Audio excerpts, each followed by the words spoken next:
What's gaming, gamers? Now that Lightfall's been around for a couple of weeks, I've had a chance to really wrap my head around Strand, the new mod system, and put some ideas together for builds. Today, I'll be sharing with you a Strand Hunter build, next week will be a Strand Titan build, and the week after will be a Strand Warlock build. I haven't decided if I'll redo my old build videos and update them with Lightfall's new armor mod system, so if that's something you'd like to see, let me know in the comments. Anyways, onto the build.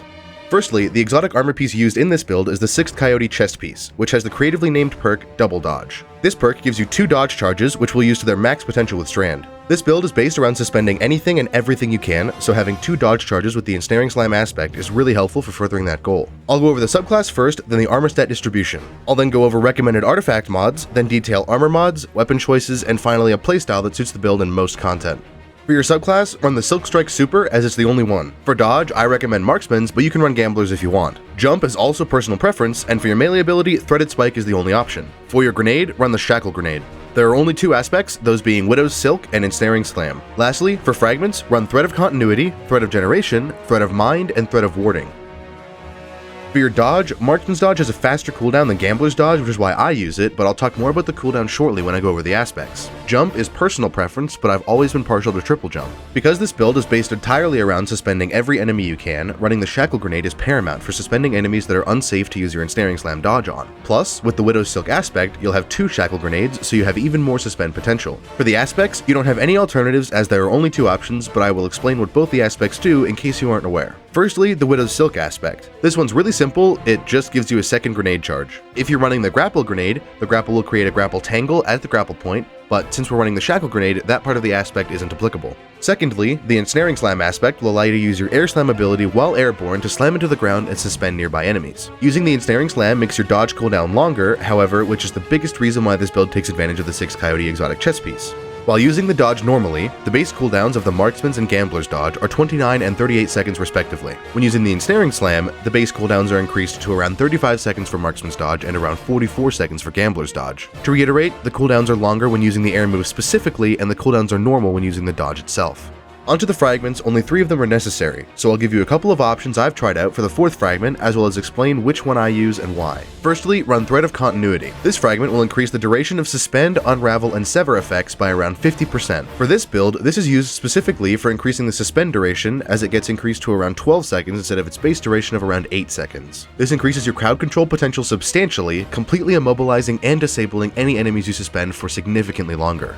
The second fragment is Thread of Generation. Thread of Generation will generate grenade energy passively by simply dealing damage. It will also lower your discipline by 10 points, but that's a small price to pay for the significantly increased grenade uptime granted by the Thread of Generation. Unfortunately, I don't have specific numbers for this fragment, as the Destiny Data Compendium is still being updated for everything new in the Lightfall expansion, but know that grenade cooldowns feel significantly shorter so long as you're dealing any damage at all. I will link the Destiny Data Compendium in the description for you guys to take a look at. It is a fantastic resource for all of you nerds who enjoy numbers and specifics like myself. The third fragment is Thread of Mind. This will refund you class ability energy for killing enemies who are suspended. Unfortunately, it only refunds energy if you get the killing blow on suspended enemies, however, it also counts if you defeat enemies other people have suspended.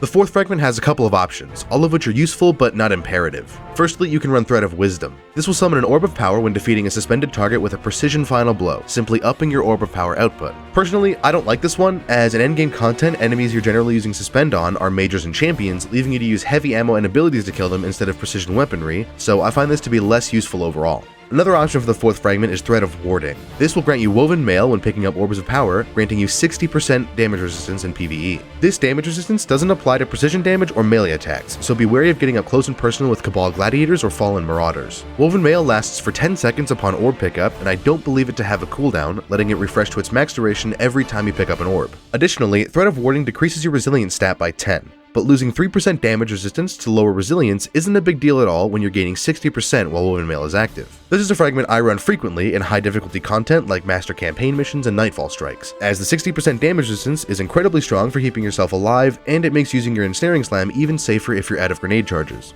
Lastly, you can run Thread of Isolation. This will emit a Severing Burst from enemies whom you hit with rapid precision hits, decreasing that enemy's damage output by 33%. When running high damage precision exotics like Outbreak Perfected or Cloud Strike, this is a good passive debuff for Mages, Champions, and Bosses in lower end content. Overall, my recommendation is Threat of Warding, as the 60% damage resistance will keep you alive more frequently and with less work than Threat of Isolation. But if you don't want the -10 to your resilience stat, Threat of Isolation is a decent alternative. Threat of Wisdom is also an option if you're using precision weapons to kill suspended targets, but that depends on your specific playstyle and weapon choice, so I'll leave that up to you. Onto the armor build. Firstly, stat distribution. For the top 3 stat grouping of mobility, resilience, and recovery, focus on resilience and mobility evenly. Unfortunately, recovery will take a hit, but we'll remedy that with mods later on. My build has me at 80 mobility, 80 resilience, and a mere 20 recovery. For the bottom 3 stat grouping, focus discipline first up to 70, with strength as a secondary stat, and ignore intellect completely. My build has me at 70 discipline, 80 strength, and 30 intellect. Now for your artifact mods. Now that artifact mods are permanently activated without having to slot them into your armor pieces, here are the ones I recommend you to select. The most important are the authorized mods for Strand and Grenades, as well as the multi-siphon mods. If you run void weapons regularly, I recommend grabbing the authorized void weapons mod, but generally I prefer solar weapons, so I selected the authorized solar weapons mod. These will allow you to simply add more mods to your armor pieces, but I'll explain which mods are affected when we get there shortly, as well as alternatives for future seasons when these mods aren't available. Additionally, if you're running any of the new Strand weapons, or even Quicksilver Storm with its catalyst, the Allied Unraveling and Threaded Blast perks are wonderful for increasing the utility of the weapons themselves and tangles you create. For your armor mods, I'll put everything I use on screen briefly in case you'd like a prescriptive setup. For some more detail on the armor mods, I'll start in your helmet. Run whichever siphon mods are applicable for the weapons you're currently using. If you're running double primary, run 2 siphon mods for the weapon you use more often and 1 siphon mod for the less frequently used weapon. If the less frequently used weapon is only there to break barrier shields, for example, just run 3 siphon mods for the weapon you use. If you're running a special weapon and a primary weapon, run whatever mods will generate you orbs for getting kills with that primary weapon. Don't worry about ashes to assets or hands-on, as your grenade and melee abilities won't be getting kills. You simply want to generate as many orbs as possible, so helmet mods have to change based on your loadout. Onto your arms, I will first assume your discipline stat is at least 70. If it is, run 1 Font of Focus mod and 2 Impact Induction mods. If your discipline stat isn't at least 70 and is instead 50 or 60, run 2 Font of Focus mods and, if you can fit it, 1 Impact Induction mod. Font of Focus will increase your discipline stat by 30 with 1 mod, 50 with 2 mods, and 60 with 3 mods, so long as you have an armor charge. Any stat points over 100 will be meaningless, so you'd be wasting mod slots if you were to run 2 Font of Focus mods at discipline 70 or higher. Running any font mod will cause your armor charge to decay over time, with the base timer being 10 seconds per stack of armor charge. We'll be remedying this later, but for now that's what you need to know. Impact Induction will refund you grenade energy when dealing damage with your melee ability, with more Impact Induction mods increasing the amount of granted grenade energy.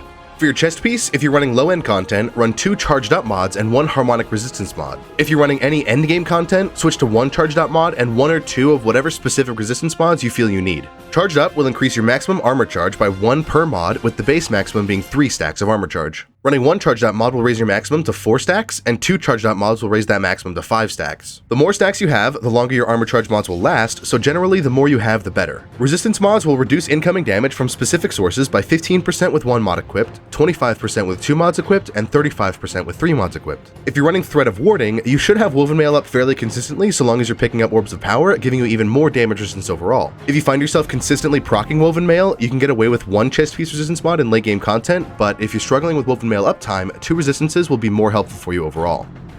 Onto your legs, firstly run a stacks on stacks mod. Next, run whichever weapon surge mod corresponds with your weapons of choice for whichever content you're running. If you're running solar, strand, or void weapons during the Season of Defiance, I highly recommend you pick one of the authorized mods for that specific weapon type, as it will allow you to slot 2 weapon surge mods instead of just 1. If, on your legs, you're running a +10 resilience, recovery, or intellect mod, those cost 4 energy, and you won't be able to slot any weapon surge mod with stacks on stacks slotted as well. In this case, you can pick one of the authorized mods from Season of Defiance, or if you're not playing during Season of Defiance, you can run 2 innervation mods. To explain in more detail what these mods do so you can make a more informed decision, stacks on stacks will increase the amount of stacks of armor charge you gain when picking up an orb of power by 1, giving you 2 stacks of armor charge per orb of power instead of only 1. Stacks on stacks doesn't stack with itself, so putting on more than 1 won't do anything for you. The weapon surge mods are really good as they give you 10% extra damage with 1 mod equipped, 17% with 2 mods equipped, and 22% with 3 mods equipped. Innervation is also good as with 2 innervation mods equipped you get 13% grenade energy per orb picked up. It's your decision which to run, whether you want the 10 to 17% extra damage when you have armor charge, or if you'd prefer the extra grenade energy when picking up orbs. Lastly, for your cloak, Time Dilation is a must-pick mod. This will increase your armor charge decay timer from 10 seconds per stack to 15 seconds per stack, giving you 50% extra time with armor charge.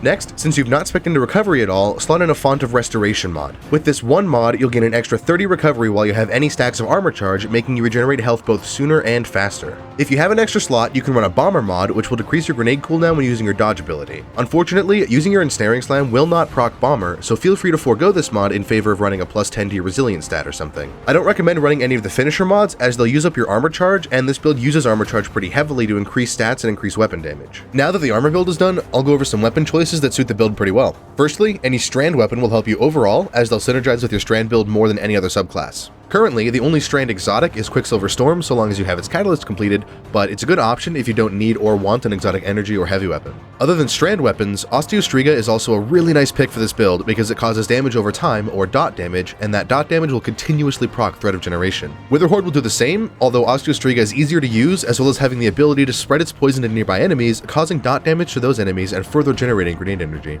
As far as other weapon choices go, I'd recommend any fusion rifle you like to quickly dispatch of high tier enemies you suspend, as you'll only get class ability energy refunded if you get the killing blow on enemies who are suspended. You could run a shotgun to accomplish the same goal, but it's personal preference overall. To sum up my weapon recommendations for this build, run Strand weapons if you want synergy, run any dot damage weapon if you want fast grenade energy generation, and run whichever weapons will dispatch of high health enemies whom you've suspended quickly. Now to detail the playstyle for the build. To put it simply, suspend everything you can. Generally, to accomplish this goal, you want to use your Ensnaring Slam to suspend enemies more often than your grenade, as its cooldown is shorter. However, for high danger enemies who like to perch far away from you, like Cabal Colossuses, Hive Ogres, or Vex Wyverns and Cyclopses, don't be afraid to use your grenade. It will buy you time to get closer to them if it's safe and allow you to kill them quicker. You can suspend any enemy in the game that isn't a boss, and the suspend effect stuns unstoppable champions. You can effectively stun lock any suspendable enemy in the game, so if there's a barrier champion that you can't get close to because you're surrounded by adds, you can simply suspend him and deal with the adds, buying you time and relative safety when dealing with those adds. For your cooldown management, killing enemies that are suspended will refund you class ability energy due to Threat of Mind, and dealing damage of any kind will refund you grenade energy because of Threat of Generation. So, if you're out of Ensnaring Slam charges, you can throw your grenade at low health enemies and kill them while suspended to regenerate class ability energy. And if you're out of grenade charges, you can simply deal damage and you'll passively regenerate grenade energy. You can also pick up Orbs of Power if you're running Innervation mods in your legs, as those will grant you grenade energy on pickup. Suspend will completely stunlock all champions in the game. Suspend itself has intrinsic unstoppable capabilities, so it will stun them. Barrier champions, while suspended, will be unable to cast their barrier, letting you damage them for free or kill other adds without having to worry about them popping shields and healing themselves. Overload champions will be unable to rush you, making this build similar in effectiveness to the pre-Lightfall Stasis Turret Warlock build in anti-overload capabilities. However, overload champions can heal themselves while suspended, so be wary of that. And that's that for the build. Thanks for watching. As of writing this script, I plan to upload our team's day 1 completion of the Root of Nightmares raid, although I'm not sure when I'll be doing that, so it very well could already be uploaded by the time this video is. Additionally, I wanted to shout out our clan, the Tyrant Seraphs. If you're looking for people to run any content in the game, ranging from Vanguard strikes to raids, or if you're just looking to make some friends, hop into the Discord server. I'll leave a link in the description for that if that's something you're interested in. I'll be back next week with a Strand Titan build, and the week after with a Strand Warlock build. I haven't decided what builds I'll be doing after I'm done with the Strand builds, so if you have something you want me to make a build around, maybe a super niche exotic like the Titan Glaive Edge of Action or Lucky Raspberry, let me know in the comments. Additionally, if you want me to go over one of my Witch Queen build videos and update it for Lightfall, let me know that as well. Please leave any commendations or criticisms in the comments too, as I read them all and appreciate any and all feedback so long as it's constructive. If you have different ideas, things I may have missed, please share them, and have a good one.